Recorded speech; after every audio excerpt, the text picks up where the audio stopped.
Assalamualaikum warahmatullahi wabarakatuh. Hari ni cikgu nak sambung pelajaran kita. Ini video ni cikgu buat untuk bantu kamu belajar di rumah. Harapnya kamu boleh dengar, dan sekiranya kamu tak dapat nak dengar video ni, tolong pesan pada kawan-kawan yang tak dapat nak dengar video ni, minta mereka baca buku teks lah. Cikgu akan masuk topik tentang faktor yang menyebabkan mutasi gen dan mutasi kromosom, dan juga cikgu akan masuk bahagian penyakit gangguan gen. Cikgu gunakan buku teks sebagai bahan rujukan kamu, sebab cikgu percaya semua orang ada buku teks. Kita lihat faktor yang menyebabkan mutasi gen dan mutasi kromosom. Ada beberapa faktor. Ada beberapa faktor. Kita boleh lihat di bawah. Faktor yang pertama ialah faktor semula jadi. Faktor semula jadi. Yang kedua, kehamilan pada usia yang lewat. Yang ketiga ialah karsinogen. Karsinogen ni biasanya kalau sekiranya kita terdedah kepada bahan-bahan kimia yang karsinogen. Bahan-bahan yang karsinogen ni bahan kimia yang berbahaya lah kepada manusia. Kadang-kadang dia boleh menyebabkan kanser dan juga salah satu kemungkinan yang menyebabkan mutasi juga ialah bahan-bahan kimia yang karsinogen. Dan seterusnya sinaran ultraungu. Sinaran ultraungu ni sebenarnya kita dah tahu dia ada pada matahari, tetapi kenapa kita masih lagi perlukan sinaran ultraungu untuk proses fotosintesis, tetapi yang masuk ke dalam bumi setakat ni sinaran ultraungunya masih lagi terkawal sebab kita ada lapisan ozon. Jadi sebab tu kenapa ada kempen-kempen untuk jaga supaya jangan sampai lapisan ozon ini nipis, kerana bila terlalu banyak sinaran ultraungu yang masuk ke dalam bumi, dia akan menyebabkan perkara-perkara seperti ini. Dan seterusnya sinaran X. Sinaran X semua orang tahu, biasa dengar X-ray.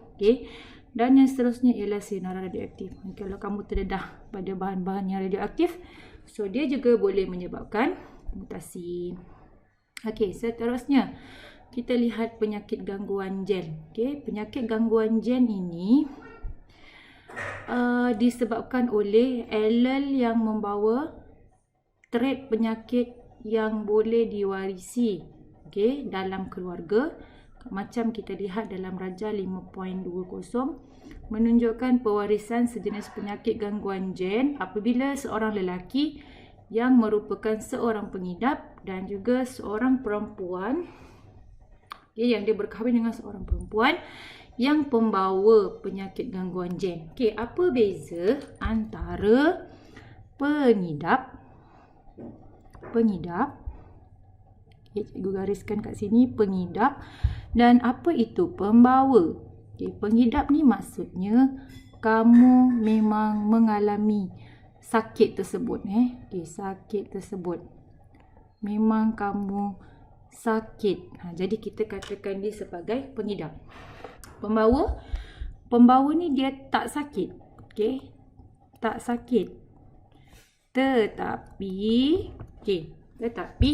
di dalam gennya itu dia ada penyakit tersebut yang boleh menyebabkan nanti mungkin anaknya akan terkena penyakit tersebut. So itu beza antara pengidap dan juga pembawa. Sama juga. Contohnya lah, macam kamu nak faham pengidap dengan pembawa. Contohnya, orang yang sakit AIDS tu dia dah mendapat penyakit. Dia dah sakit. AIDS tu dah dalam badan dia dah merebak, dia dah mengalami penyakit-penyakit. Itu penyakit. Tapi ada pembawa. Siapa pembawanya? Orang yang dalam badan dia ada kuman tu. HIV tu ada dalam badan dia, tapi dia masih lagi sihat. Itu kita kata dia sebagai pembawa. Contoh So ada dua kat sini. Dan pembawa ini juga boleh menyebabkan, kalau sekiranya orang lain yang mungkin tak tahan imuniti dia, dan orang tersebut akan sakit. Macam tu. Sama juga macam gangguan gen. Okay. Yang penghidap ni dia akan memang mengalami simptom tersebut, mengalami penyakit tersebut. Macam kat sini contohnya ialah buta warna. So bila pengidap memang dia mengalami buta warna.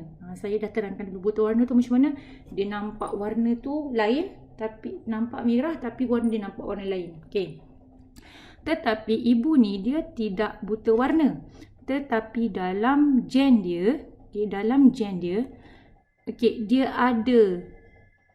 ada bawa. Dalam tu ada bawa. So kalau dia adalah pembawa, jadi dia tak sakit, tapi kemungkinan nanti, nanti anak-anak yang dilahirkan ada sebahagiannya yang akan boleh menjadi pengidap juga. Itu maksudnya. Faham tak ni? Cikgu harap awak faham beza antara pengidap dengan pembawa.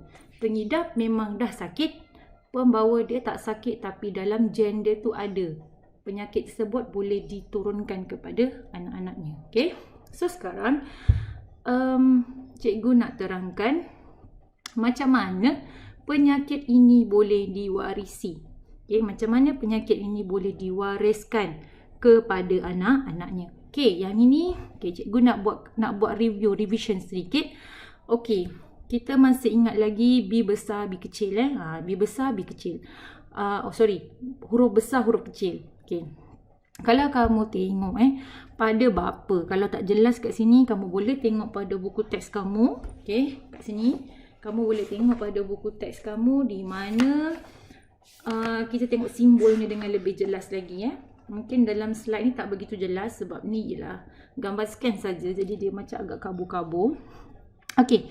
Kalau kamu tengok sebenarnya cikgu tuliskan balik kat sini Kat sini cikgu tuliskan semula. Dia adalah X, kemudian B kecil dan Y. XY ni menunjukkan apa? XY menunjukkan bahawa dia ialah seorang lelaki. Yang ni pula XX. XX untuk seorang perempuan. Okay, kalau kamu tengok pada simbol X-nya. Okay, pada simbol X-nya. Pada simbol X-nya.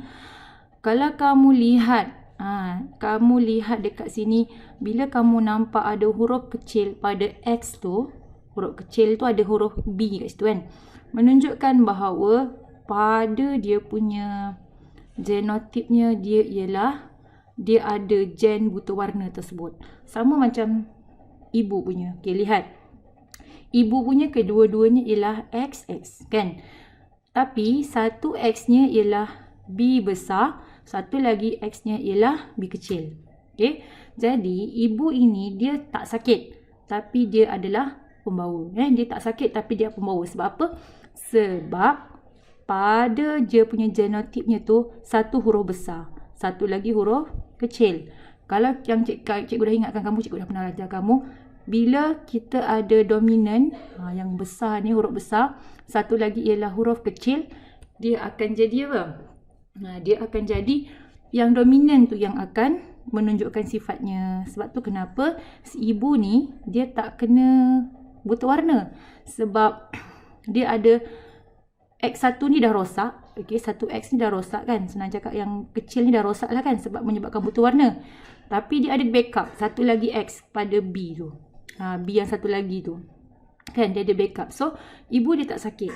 Dia tak sakit. Dia tak buta warna. Tapi dia ada pembawa gen buta warna. Okay, bagi seorang ayah. Okay, oleh kerana seorang ayah ni dia hanya ada satu X saja. Jadi menyebabkan bila X ni ada gen buta warna, maka dia terus mengalami sakit tersebut. Okay, kalau seorang perempuan, okay, kita lihat. Cikgu nak kamu ingat balik. Okay, kita ingat balik carta ni. Okay, macam biasa kita kena buat 4 bulatan. Okay, so kita akan pecahkan dia.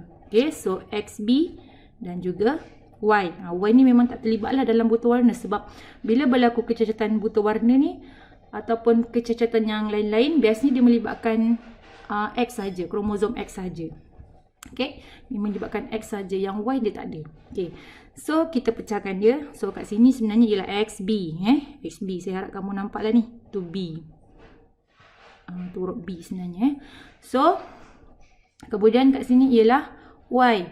Pecahkan 2. Kemudian sama juga yang ni, bagi seorang ibu dia pecahkan 2. Ibu ni dia dua-dua X, tapi satu B besar, maknanya bukan pembawa.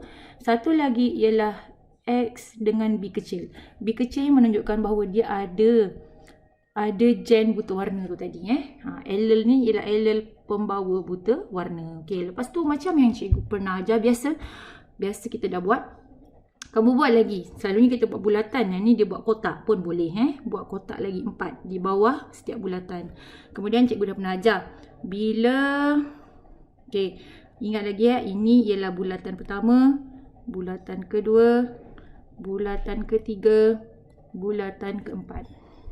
Okey, bulatan 1 pergi mana? Ni pula ialah kotak 1, kotak 2, kotak 3, kotak 4. Okey.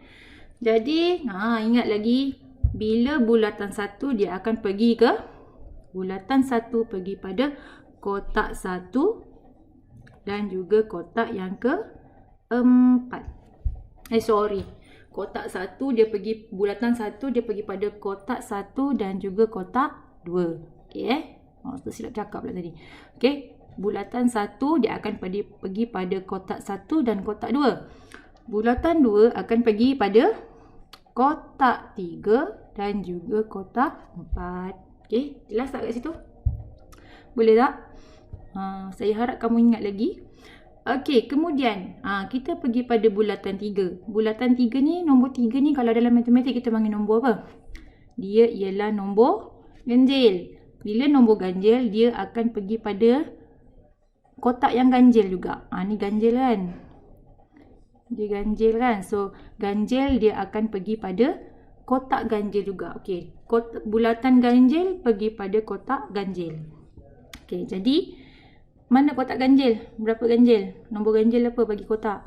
So, dia pergi pada kotak 1 dan juga kotak 3. Tak nampak sangat pula cikgu ambil biru. Okey, kemudian bulatan genap. Bulatan genap. Dia akan pergi pada kotak genap juga, iaitu kotak yang kedua dan juga kotak yang keempat. Kemudian apa nak buat? Gabungkan. So, kamu akan dapat XB kecil kan? So, XB dia pun jadi XB. Lepas tu mana pasangan dia? Pasangan ketiga. So, jadi XB besar. Okey. Yang kedua pun ambil yang sama. Daripada sini ke sini tengok apa? XB kecil. Yang kat sini dia jadi XB kecil. Okey, seterusnya yang ketiga. Okey, tengok dia daripada nombor 2. So, Y. Dan satu lagi daripada yang ketiga. So, jadi XB besar. Yang seterusnya kat sini. Kat sini ialah Y, dia bawa Y. Dan kat sini dia bawa XB. So, kita dah dapat. So, masih ingat lagi huruf yang XX ni. Kita panggil dia apa? Kita panggil dia sebagai genotip. Kita salah warna pula. Okey, kita katakan dia sebagai genotip. Okey, kita kata dia sebagai genotip. Okey. Kemudian, bila kita tahu genotip, maksudnya kita tahu fenotip. Genotip ni maksudnya gen dia. Okey, genotip ni ialah dia punya gen dia. Gen dia. Gen ni yang huruf X, XY, XY tu, itu ialah gen. Dan sekarang fenotip. Fen ni F. Okey, senang je. F tu ialah fizikal dia. Apa yang kita nampak. Dia punya fizikal dia. Apa yang kita nampak. Okey, apa yang kita nampak. Okey, so sekarang kita lihat. Kita tahu XX ialah seorang anak lelaki perempuan. Dia ialah seorang anak perempuan. Okey, adakah anak perempuannya ni sakit? Okey, kat sini dia kata pembawa saja. Kenapa dia kata pembawa? Macam yang saya cakap, cuba tengok tadi. Sama macam mak dia tadi. Sama macam ibu dia. Dia dua-dua ialah X. Okey, satu X besar, satu lagi ialah, X dengan B besar, satu lagi dengan B kecil.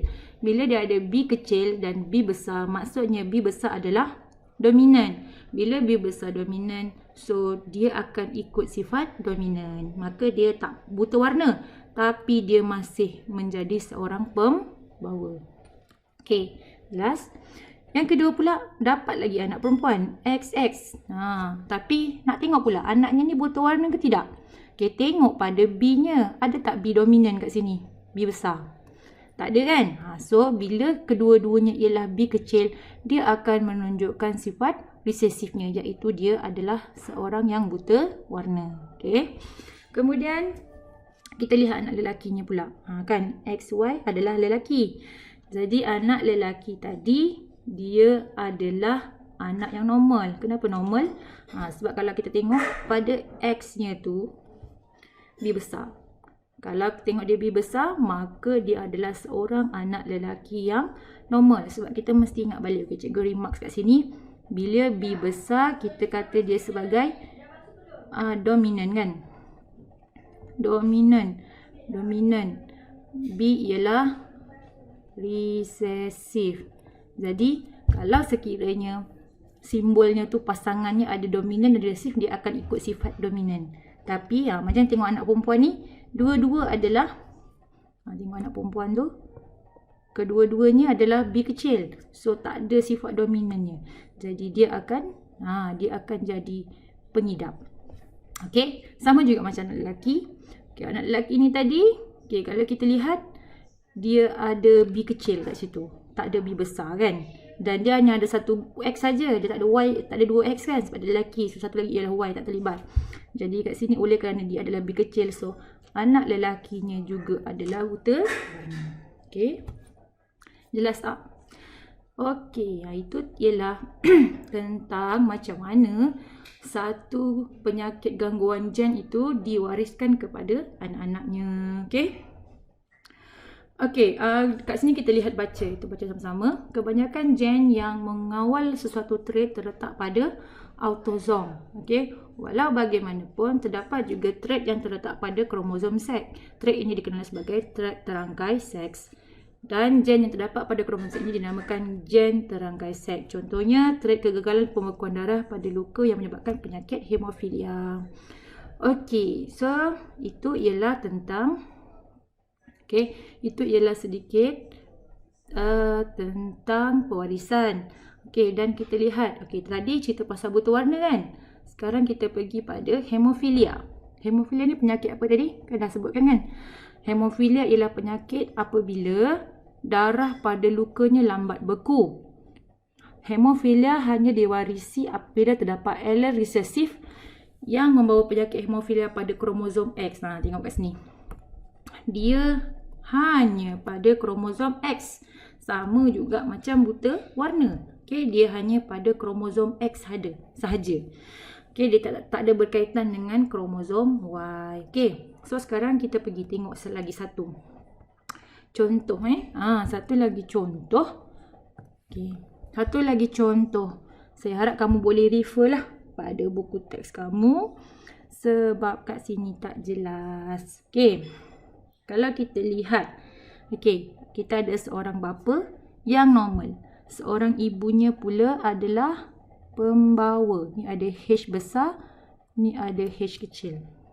Alah, tak apa, cikgu lukiskan semula lah. Okey, kat sini dia ada X dengan H besar dan X dengan H kecil. Okey. Jadi, okey. Macam yang sebelum ni, kita akan buat kaedah yang sama. Macam mana kita nak tahu kebarangkalian bahawa anak yang dilahirkan tu adakah dia normal, adakah dia pembawa. So kita lihat. Okey. Macam tadi juga kita buat bulatan. Buat bulatan 4, 1, 2, 3 dan 4. Dan kita buat juga kotak. Okey, 1, 2, 3 dan 4. So dia ada kotak 1, kotak 2, kotak 3, kotak 4. Okey. Jadi sama macam tadi, kita akan pecahkan. Okey, kita akan pecahkan. Jadi kat sini akan ada X dengan H besar dan juga Y. Yang kat sini dia ada X dan juga H besar. Dan juga kat sini ada X dengan H kecil. Okay. So, kalau kamu nampak, ibu ni dia ada dua X kan? So, X yang pertama H besar. X yang kedua ialah H kecil. Jadi, kita tahu H besar adalah dominan dan H kecil adalah recessive. Okey. Oleh kerana satu ialah dominan, satu ialah recessive, jadi ibu ni dia bukan pengidap. Okey, dia hanyalah pembawa. Okey. Bila dia pembawa, dia tak sakit, tapi dia boleh wariskan kepada anaknya dan kemungkinan anaknya pun mungkin boleh terkena. Okey. Tapi selalunya bila kita tengok kat sini, anak lelaki anak lelaki dia ada 2 juga. Okey, kita tengok sama-sama. Okey, kita buat juga macam yang sebelum ni. Okey, cikgu cuba tukar warna pen cikgu. Warnanya sama dengan garisan, so dia tak nampak. Jadi cikgu nak tukar dia pada warna hijau. Okey, cikgu tukar dia pada warna hijau.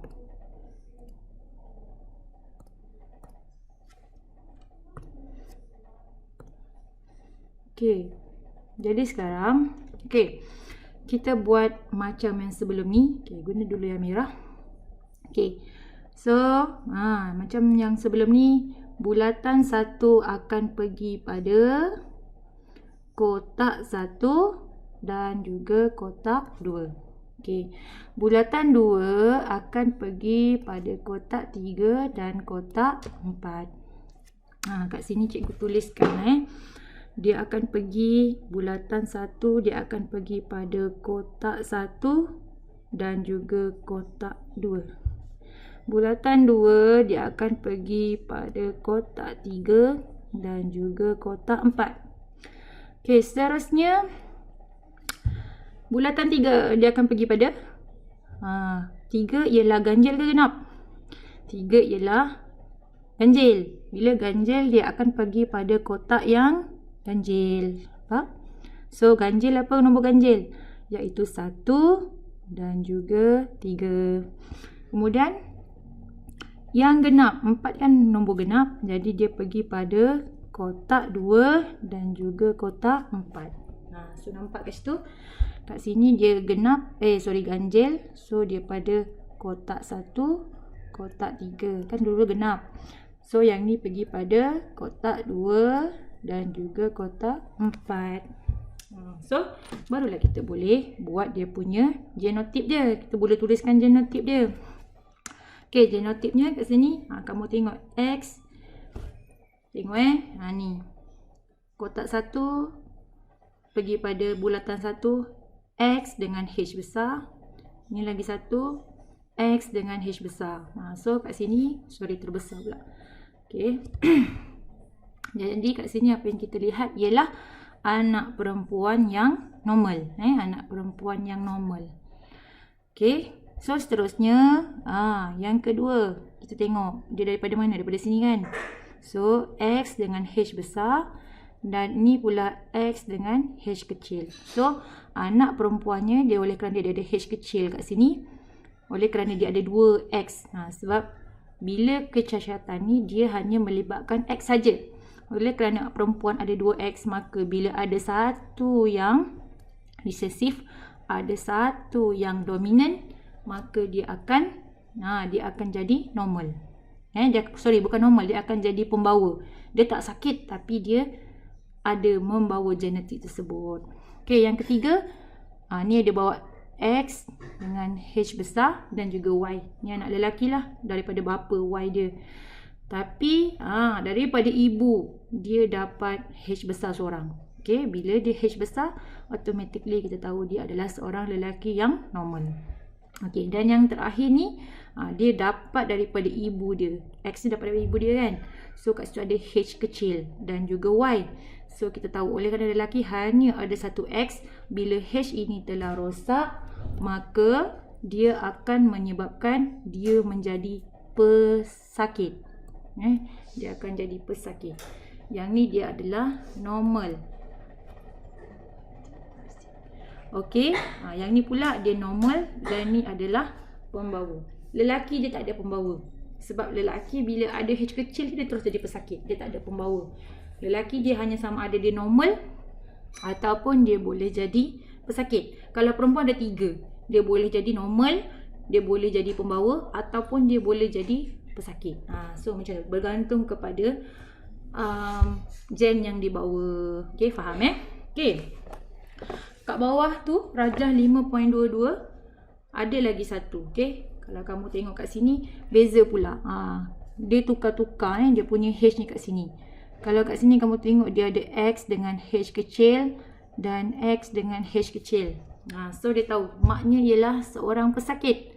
Walaupun dia seorang perempuan, kenapa dia pesakit? Sebab dua-dua H-nya adalah H kecil. Bapanya ialah normal. Sebab bapa hanya ada satu X saja. Bila bapa tu adalah normal, H-nya besar, so dia akan jadi normal. Dia bukan pembawa. Okay, yang ni cuba kamu ulang kaji dan buat revision sendiri. Okay, ulang kaji dan buat revision sendiri. Kamu boleh buat latihan. Cikgu harap kamu dapat buat latihan pada muka surat 49. Okay, muka surat 49. 49 tentang albinisme. Okay, muka surat 49. Kemudian dekat belakang muka surat 50. Itu ialah juga tentang albinisme, tetapi dia berserta dengan jantina. Yang depan tu dia bukan jantina, tak ada jantina dia. Dia hanya sama ada anak tu jadi pembawa ataupun normal saja. Okay. Dan yang bawah, okay, muka surat 50 juga, dia pun tentang penyakit hemofilia juga. Lebih kurang sama dalam buku teks, tapi cikgu harap kamu dapat buat sendiri. Okay, kamu dapat buat sendiri. Dan okay, untuk buku teks ni dia ada kebarangkalian dia, berapa persen ataupun berapa pecahan dia. Yang ni pun cikgu dah ajar. Cikgu dah ajar. Jadi kamu kena ingat, dalam setiap satu genotip ni dia punya, salah pula. Okay, dia punya kebarangkaliannya setiap satu ialah 1/4. Kalau peratus dia ialah 25%. Ni pun sama, 1/4 25%. 1/4 dan 25%. 1/4 25%. Okay, semua ada peratus. Jadi kat sini dia ada berapa kebarangkalian tu. So kamu ikut soalan dalam buku kerja tu, muka surat 49 dan 50. Okay, 49 dan 50. Okay, jadi siapkan 3 soalan. Okay, jadi cikgu harap kamu boleh buat dekat rumah. Okay, ni untuk memastikan bahawa kamu boleh belajar di rumah. Cikgu bantu dari rumah. Cikgu rasa cikgu dah ajar, ramai yang faham. Okay, tak susah pun. Tapi kalau kamu tak belajar kat rumah, nanti kamu akan lupa. Nanti kamu akan lupa. Jadi buatlah ulang kaji banyak kali. Banyak kali buat lagi ulang kaji. Okay, dan cikgu harap tak ada yang merayap-rayap kat luar sana. Duduk dekat rumah elok-elok. Okay, jangan ke mana-mana. Jangan pergi keluar, kerana kalau lagi kita degil, lagi lama lah kita kena berkurung kat rumah. Cikgu harap cikgu dapat nak jumpa lah dengan kamu semua. Boleh ajar, boleh buat eksperimen, boleh buat macam-macam kat sekolah kan. Okay, so itu ialah untuk lesson kita hari ni, pelajaran kita hari ni. Okay, kalau ada masalah, rasa nak hubungi cikgu. Okay, cikgu bagi nombor 012. Ini nombor cikgu 012 73176999. Okay, boleh hubungi cikgu, boleh PM cikgu. Kalau awak nak buat satu grup khusus untuk subjek sains saja pun boleh, sebab cikgu kalau boleh tak nak campur dengan subjek-subjek lain, sebab nanti banyak sangat info cikgu pun pening Jadi kalau nak buat grup untuk sains saja, nak boleh bincang dekat situ. Okay. So terima kasih sebab dengar pelajaran saya. Buat latihan yang saya suruh. Okay, selepas ni saya akan buat lagi video-video yang lain untuk bantu kamu. Okay, untuk bantu kamu belajar di rumah. Sebab kita pun tak tahu bila lagi kita akan mula sekolah. Okay, itu saja pada hari ini. Terima kasih. Assalamualaikum. Dan selamat sejahtera.